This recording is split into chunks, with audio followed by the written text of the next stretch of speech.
15 JDM legends that were killed off by automakers. There was a time when Japan built cars that didn't just perform, they spoke to you. Machines born from passion, tuned for purity, and remembered long after their engines went silent. But not every legend got the ending it deserved. Some were killed off too soon, victims of economics, emissions, and changing times. So today we're looking at 15 JDM icons that met an early painful end. Cars that could have ruled the roads a little longer if only their creators hadn't pulled the plug. 15. Toyota Supra A80, 1993 to 2002. The A80 Supra wasn't just fast, it was a cultural icon. Its 2JZ inline 6 became legendary for one thing: indestructible power. Stock, it made 276 horsepower, but tuners knew it could handle 4-digit numbers without breaking a sweat. It was Japan's gift to the tuning world. A car that felt built for the future.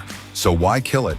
Blame the early 2000s. Sports cars weren't selling, emissions standards tightened, and Toyota was pivoting toward hybrids and efficiency. The Supra's price tag and fuel thirst no longer fit the company's image. Production quietly stopped. No farewell, no celebration, just silence. For years, Toyota refused to bring it back, leaving fans clinging to used models and memories. It wasn't until 2019 that the nameplate returned, but it wasn't the same. The new Supra, co-developed with BMW, split opinions. Some loved the performance. Others said it lacked the soul of the original.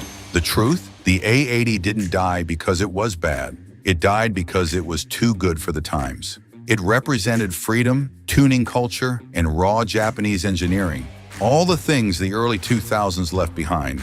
And for many enthusiasts, the original Supra isn't just a car that was discontinued, it's a reminder of when Japan dared to dream bigger than anyone else. 14. Toyota MR2 SW20, 1989 to 1999.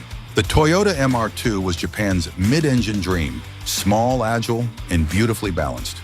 It made ordinary drivers feel like racers, without draining a wallet. But like many legends, it couldn't outrun changing times. Debuting in the late 80s, it did things differently. Mid-engine, rear-wheel drive, and razor-sharp responses. Traits usually reserved for Ferraris, not Toyotas. The second-generation SW 2019-89 looked outright exotic, and with a turbocharged 2-liter making up to 245 horsepower, it could do 0 to 60 in under 6 seconds. Not bad for a cheap sports car. That brilliance had a sting. The same layout that made it magical also made it unforgiving, earning the Snap Oversteer special nickname. Insurance climbed, accidents followed, and Toyota softened later models. Safer, but less thrilling. By the late 90s, emissions tightened, sports car sales slumped, and Toyota pivoted to safer, more profitable cars. The MR2 faded, replaced by crossovers and hybrids. The final MR2 Spider tried to rekindle the spark, but the magic wasn't the same. Today, the MR2 feels like a forgotten masterpiece. Ferrari-like dynamics at a fraction of the price, killed quietly, remembered loudly, it remains a bittersweet reminder of what driving used to feel like. 13. Subaru WRX STI EJ25 era,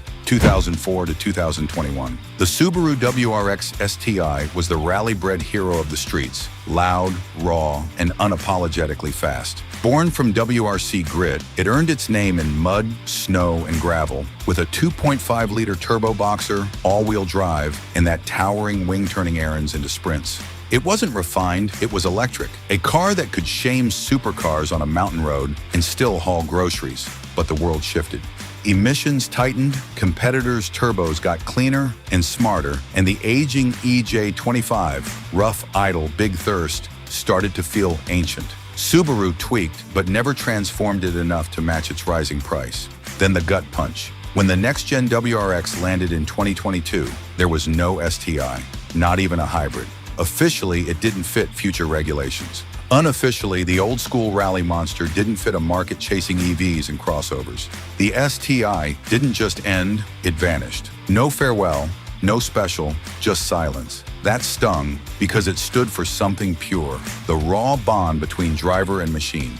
Now, spotting an STI feels like seeing a relic from a better time. Loud, brash, wonderfully alive. Subaru moved on. The fans? They're still waiting for that boxer burble to come back.